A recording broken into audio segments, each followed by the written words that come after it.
안녕하세요. 저는 30대 후반의 평범한 남자이고, 현재는 서울에서 조그마한 식당을 운영하면서 살아가고 있습니다.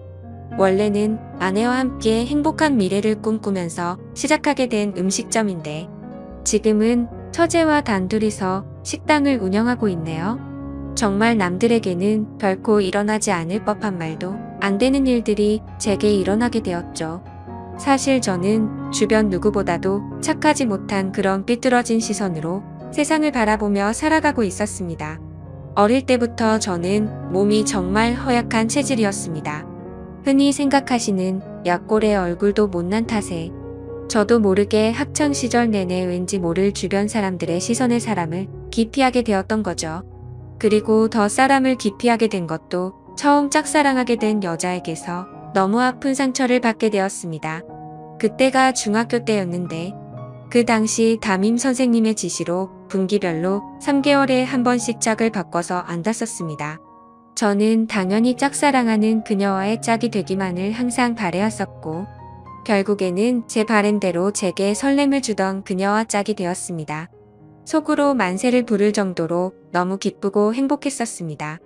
하지만 그건 이기적인 저 혼자만의 행복이고 생각이었더라고요. 저도 그때 당시에는 제 주제를 파악 못했었나 봅니다. 대놓고 노골적으로 저를 비난하고 무시하지는 않았지만 학교가 마칠 시간에 견출지를 건네어 주다가 실수로 손이 닿고 말았습니다. 근데 얼른 피하듯이 하더니 더럽고 짜증난다는 듯이 행동을 하더라고요. 정말 그 사건으로 인해서 저는 너무 큰 상처를 받게 되었습니다. 그날 이후로 성인이 되어서까지 트라우마로 인해서 30 초반이 될 때까지 여자에 대한 거부감으로 단 한 번의 연애도 하지를 않고 살았죠. 물론 여자를 만날 수 있는 기회가 없지는 않았습니다. 다행히도 나이가 들면서 점점 외모적으로도 자신감이 생겨갔고 나름대로 저와 사귀고 싶다는 표현을 했던 여자들도 있었으니깐요. 하지만 기억 속에 그 일 이후로부터 제 마음은 너무 굳게 닫혀서 열릴 생각을 하지 못했던 거죠. 아무튼 저는 몇 년 전까지만 해도 그냥 이렇게 편하게 혼자 살아가려고 했었습니다. 직업에 대한 자부심도 있었고 굳이 결혼에 대한 필요성도 느끼지를 못했었거든요. 남들처럼 집안이 화목하거나 그렇지도 못해서 가족에 대한 중요성도 와닿지 못했었고 요즘에는 일부러 결혼을 하지 않고 살아가려는 사람들도 많은 시대라고 생각했습니다. 아무튼 미래에 대한 생각도 별로 없었고 그냥 그저 그런 하루하루를 지내고 있던 어느 날이었습니다. 월요일 무거운 몸을 이끌고 회사로 출근을 했습니다. 그런데 사무실에 집기 하나도 빠짐없이 텅텅 비어 있더라고요. 5년 동안 다니던 회사였기에 이게 무슨 일인가 싶어서 진심으로 꿈을 꾸는 건가라는 생각으로 머리가 멍했고 망치로 얻어맞은 기분이었습니다. 황당해서 뭐지 싶은 마음에 전화기를 꺼내는데 뒤이어 직원들이 하나둘씩 출근을 하더라고요. 사태 파악을 하고 봤더니 사장이 기어코 직원들의 임금도 다 떼먹고는 야반도주를 했던 거였습니다. 그 당시에 저희 회사는 인테리어를 하는 회사였는데 솔직히 이 업계가 많이 불안한 건 맞았죠. 하지만 5년이란 시간 동안 동거동락했던 제게 말 한마디 없이 이렇게 도망가 버리다니 너무 충격적이었고 세상이 무너지는 기분이었습니다. 왜냐하면 월급이 조금 떼인 거라면 크게 상관없었겠죠. 하지만 사장과는 형 동생 하면서 제가 부사장 직함을 달고 있었고 공사했던 곳에서 대금 지급이 갑자기 미뤄졌다면서 급하게 융통한다며 제게 3천만 원을 꿔갔던 상황이었습니다. 남들에겐 적다면 적은 돈이겠지만 저에겐 정말 큰 돈이어서 충격이 어마어마했죠. 게다가 돈도 돈이지만 제 성격에 모든 사람들을 기피하면서도 외동인 제게 거의 유일하게 친형같이 생각했던 사람이 또 저를 배신하게 된 거였습니다. 저도 환장할 노릇인데 직원들은 제게 이게 어떻게 된 거냐고 물어보더니 시간이 갈수록 저를 다그치면서 몰아붙이기 시작하더라고요. 이러다가는 저도 공범으로 큰일 나겠다 싶었습니다.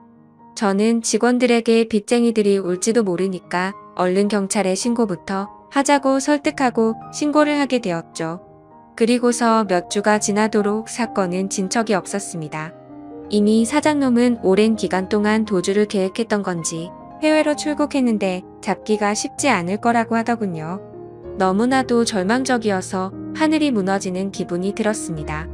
그래서 이렇게 있다가는 큰 사고라도 치겠다 싶어서 저는 무작정 지갑만 챙겨서 제주도로 향했습니다.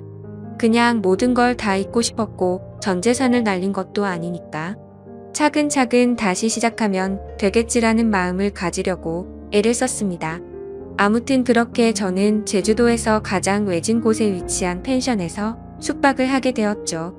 사실 그때는 아무리 마음을 차분하게 먹으려고 애써봤지만 도저히 정신이 온전할 수가 없더라고요. 결국 기분이 너무 심란해서 생애 처음으로 펜션에서 숯불 바비큐를 준비하고는 소주만 연신 들이부으면서 청승맞게 혼자서 술을 마시고 있었습니다. 그런데 갑자기 옆에서 조용히 저기요라며 저를 부르더군요. 저는 갑자기 들린 여자 목소리에 어버버대면서 깜짝 놀라고 말았죠.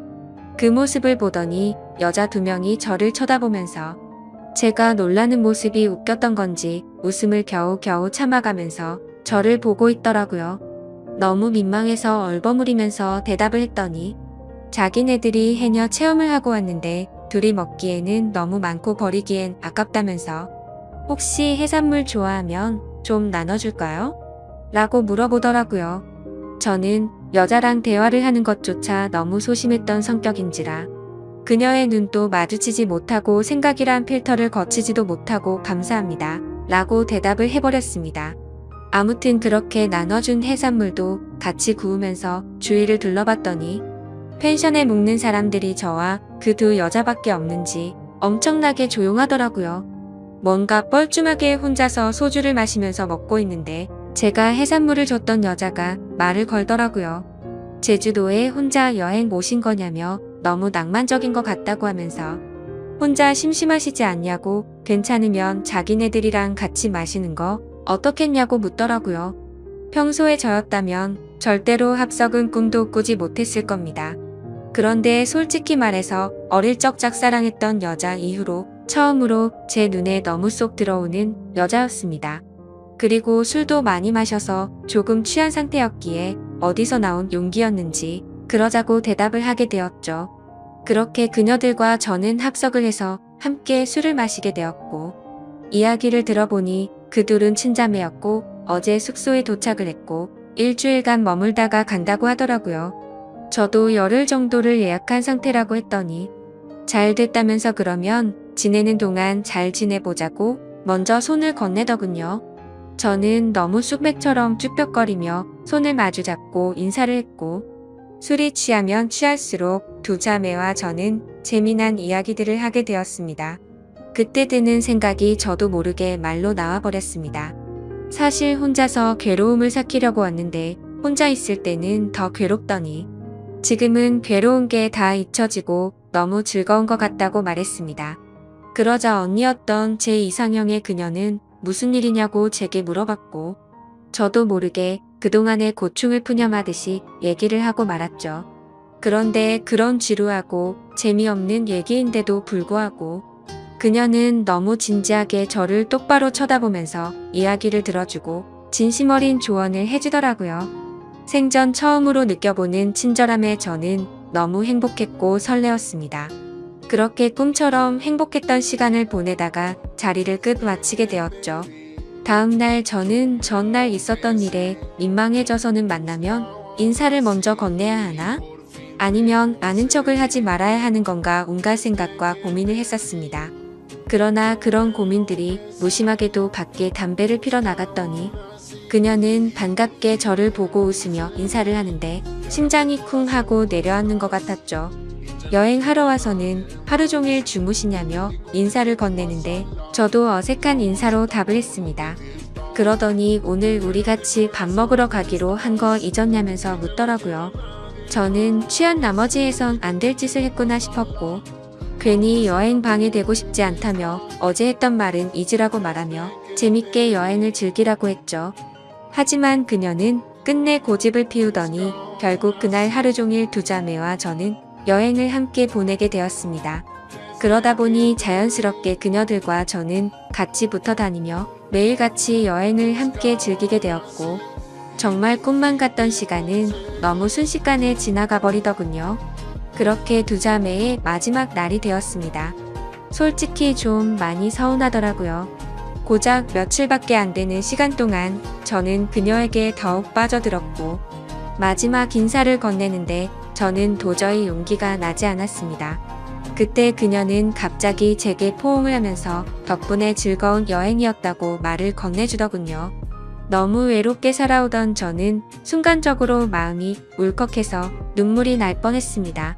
그렇게 그녀들을 떠나보내고 혼자서 남은 여행을 보내는데 이건 도저히 여행이 아니다 싶더라고요. 행복한 시간들이 끝나고 나서 또 다시 괴로움이 시작된 건 아니었습니다.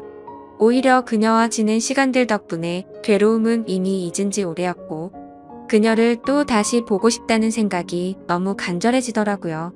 그래서 저는 인생을 살면서 가장 큰 용기를 내게 되었죠. 평생 혼자서 살다가 연애는 꿈에서조차 생각 못하던 제가 그녀와 함께 행복한 시간을 갖고 싶었습니다. 집으로 돌아온 저는 진짜 하루 종일 고민을 하다가 용기를 내서 그녀에게 전화를 걸었습니다. 어두침침한 제 성격과는 다르게 그녀는 반갑다는 듯이 밝게 전화를 받아주었습니다. 저는 조심히 잘 가셨는지 해서 연락드렸다고 하니까 그녀는 그렇지 않아도 조심히 여행 잘 마쳤는지 궁금했다고 되물어 봐주더군요. 그렇게 몇 마디를 주고받게 되었고 어차피 제가 말을 잘하는 편도 아니었기에 단도직입적으로 말했습니다. 제가 주말에 서울에 일이 있어서 가게 됐는데 시간 괜찮으면 밥이나 먹을까요? 라고 물어봤습니다. 그러자 잠깐의 고민도 없이 그녀는 그러자고 대답을 했고 약속을 잡은 뒤에 통화를 끊게 되었죠. 얼마나 긴장을 했던 건지 손이 떨리고 등에 땀이 흘러내릴 정도였습니다. 며칠 뒤에 약속 시간에 그녀와 다시금 만나게 되었고 행복한 시간은 또 다시 순식간에 흘러가더라고요. 그날은 그냥 정말 보고 싶다는 생각에 갔던 거지 고백을 하려거나 그런 마음은 전혀 없었습니다. 하지만 마지막으로 들어간 와인바에서 와인을 마시다 보니 또 헤어지는 게 너무나 슬프더군요. 저는 그녀에게 앞으로도 계속해서 보고 싶다고 말했습니다. 그러자 그녀는 다른 여자들과 달리 제 마음을 알아줬는지 더 이상은 떠보지 않았고 제 손을 잡아주더라고요. 그렇게 제 인생에서 가장 사랑하는 그녀와 저는 연인이 되었고 남들에겐 힘들다고 하던 장거리 연애가 제게는 너무나 행복한 나날이었습니다. 아무리 멀다 한들 그녀를 매주 볼 수 있다는 건 제게는 너무 과분한 일이었죠. 우리는 그렇게 행복한 연애를 3년간 이어갔고 그녀 덕분에 저는 과거와 비교하면 너무나도 정반대의 사람이 되어 있었습니다. 새로운 직장에서 사람들과 웃으면서 대화도 잘 이어갔고 성실하고 착한 그녀를 따라서 고아원에 봉사활동을 다녔는데 제 마음이 너무 평온해지는 걸 느꼈습니다. 하루하루가 너무 행복해졌고 이렇게 살아갈 수만 있다면 가정이라는 걸 꾸려서 평생을 행복하게 지내고 싶다라는 생각이 들더라고요. 저는 그렇게 달라진 제 스스로에게 결심을 하고 그녀에게 청혼을 하였습니다. 그녀는 제 청혼을 받아주었고 저희는 결국 사랑의 결실을 맺게 되어 결혼을 하게 되었죠. 그 당시의 아내는 서울에서 처제와 함께 조그만한 식당을 운영하고 있었습니다. 그래서 아내와 상의 끝에 제가 이직을 하기로 했고 결혼을 하면서 제가 서울로 올라오게 되었죠. 아내와 저는 인생에서 가장 행복한 부부처럼 그 누구도 부럽지 않게 지냈습니다. 결혼한 지 2년 동안 한 차례도 다툼이 없을 정도로 주변에서 누구나가 예쁘게 봐주었죠. 그렇게 행복한 나날들을 보내다가 제가 다니던 회사가 또 다시 부도가 나면서 저는 일자리를 또 잃게 되었습니다. 그때부터는 이렇게 불안한 직업을 하는 게 맞는 건가라는 고민에 빠져들었고 막상 또 새로운 일자리를 구하려고 하니 직장 생활에 지쳐 있었죠. 그러다 힘들어하던 중 아내와 더 오랜 시간을 붙어 있고 싶었고 그동안 모은 돈을 보태어서 새로운 식당을 여는 게 어떨까 생각이 들었습니다. 저는 인테리어 회사를 다니던 경험을 살려서 아내가 모르게 직접 발품 팔아서 새로운 식당 자리도 알아보고 양식에 어울리는 인테리어 포트폴리오를 만들어서 아내에게 말했습니다.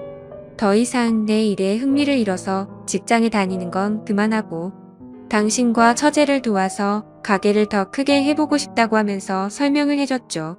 한참 아무 말 없이 지켜보던 아내는 제 선택을 존중해주면서 그러자고 했고, 그날부터 저와 아내 그리고 처제는 새로운 식당을 열기 위해서 분주하게 준비를 했습니다. 결국 저희는 나름 작지만 예쁜 식당을 열게 되었고, 기대 이상으로 식당은 장사가 잘 되었습니다. 제 선택에 있어서 정말 많이 불안했고 걱정도 많았는데 이렇게 행복해도 되나 싶었죠.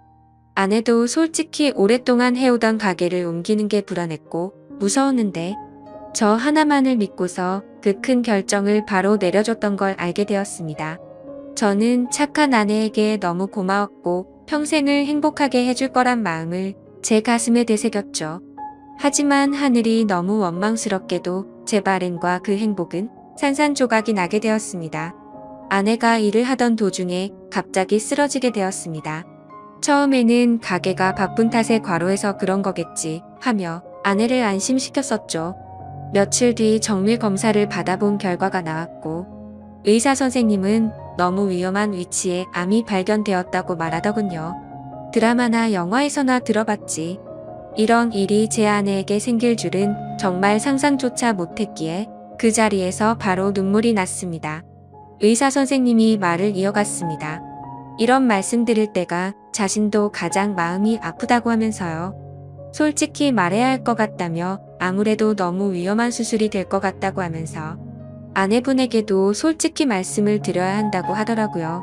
그 말을 듣는데 아내를 처음 만났던 제주도에서 처음 만난 그날 밤이 떠오르고 그동안의 일들이 순식간에 주마등처럼 지나가는데 저도 모르게 애처럼 펑펑 울어버렸습니다. 아내에게 이 모든 사실을 솔직하게 털어 놓는다는 게 너무나도 어려웠습니다. 하지만 저를 저보다도 잘하는 아내는 저를 보자마자 눈치를 채더라고요.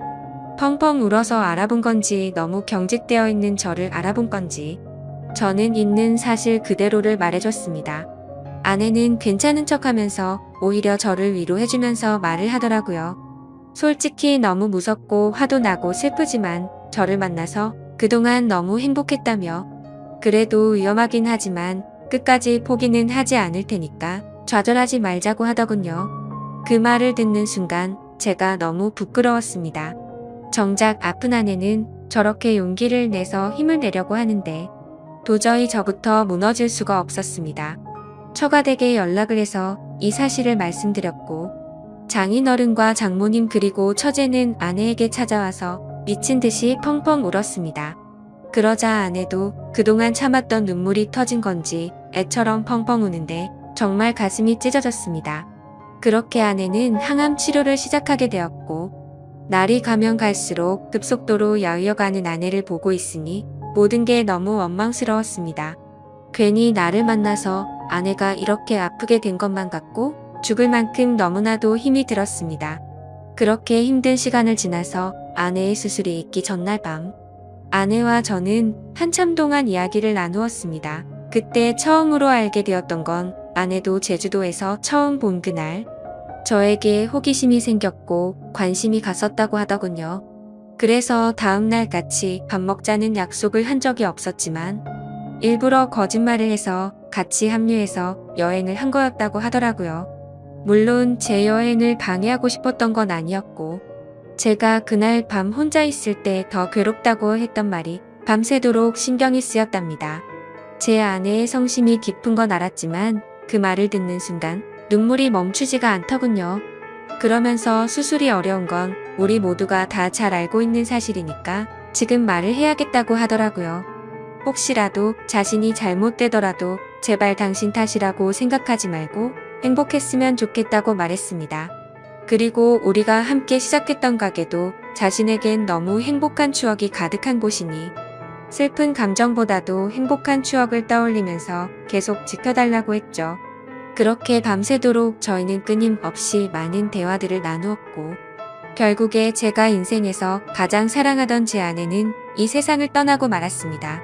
아내를 떠나 보내고 하루하루가 너무 괴롭고 인생이 무너진 듯 슬펐습니다. 솔직히 돈 몇천만 원 사기 당했던 건 정말 세 발의 피조차도 안 될 정도의 괴로움이었습니다. 정신 나간 사람처럼 죽을 만큼 술을 마셔대기도 해봤지만 다 소용없었습니다. 시간이 지나면 이 아픔이 줄어들 수 있을까 싶은 생각만 가득했습니다. 그렇게 집에서 틀어박혀서 지낸 지 몇 주가 지났을 무렵이었습니다. 항상 조용하고 내성적이던 처제가 집에 들어와서는 마치 다른 사람처럼 온갖 잔소리를 늘어놓기 시작하더라고요. 언니가 지금 이 꼴을 보려고 그렇게 떠나간 줄 아냐면서 화를 내더군요. 형부 혼자서만 힘든 줄 착각하지 말라며 주변 사람들 생각해서 제발 그만하라면서 화를 내다가 울더라고요. 정말 예전이나 지금이나 너무 이기적인 나쁜 놈이었습니다. 저뿐만 아니라 모두가 다 힘들어도 꿋꿋이 버텨내고 있다라는 생각이 들더군요. 울고 있는 처제에게 다가가서 저도 같이 울면서 미안하다고만 되뇌었죠. 그러다 처제와 함께 밖으로 나가서 같이 술을 한잔하면서 이야기를 나누었습니다. 가게는 이렇게 계속 문을 닫아둘 거냐고 물어보더라고요. 솔직히 아내 생각에 미쳐버릴 것 같아서 가게 근처도 갈 수가 없었습니다. 하지만 그건 너무 비겁한 짓이란 것 정도는 알았죠. 그런 생각을 하던 찰나의 처제도 저와 같은 생각을 말하더군요. 언니 생각에 자신도 가게 근처도 못 가겠다며. 근데 언니가 제게 했던 말을 처제에게도 똑같이 했더라고요. 마지막으로 부탁한다면서 좋았던 추억 가득한 가게를 계속했으면 좋겠다고 했답니다. 사실 아내가 왜 그렇게 가게에 집착하는지는 저도 잘 알고 있었습니다. 아내는 저와 제 처제를 생각해서인 마음도 당연히 있었지만 너무 착한 심성에 그동안 어려운 아이들에게 무료 급식을 주던 걸 멈추지 않기를 바랬던 거였죠. 세상에 어떻게 이런 착한 여자가 또 있을까요? 사실 이런 마음을 갖고 있는 것도 가게를 가게 된 날 알게 되었습니다.